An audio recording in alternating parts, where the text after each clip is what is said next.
The main message of today's event and the series of events we're doing on maternal and child health is that too many women and children die unnecessarily around the world of preventable causes.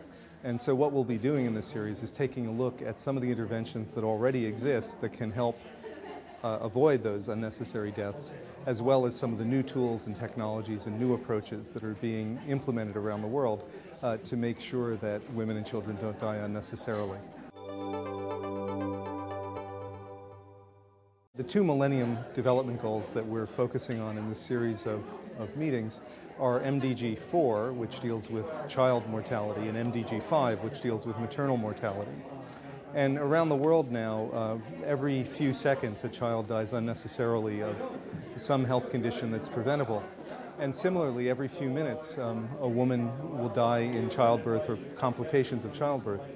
So one of the ways in which health system strengthening can help to improve these outcomes is because many of the interventions, for instance immunization for children or having a skilled birth attendant for mothers who are about to give birth, are interventions that can be made more widely available by strengthening the primary healthcare system in developing countries.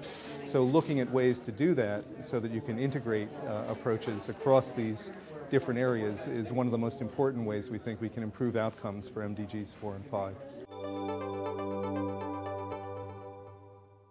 The progress in the last couple of years has been encouraging.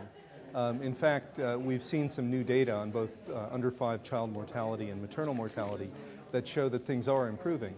But it's still, nearly 8 million children still die every year of preventable causes.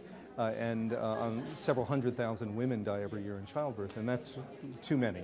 Obviously, more needs to be done. So, the global health community now is looking at ways to really address these two so that we can see more progress in these two Millennium Development Goals.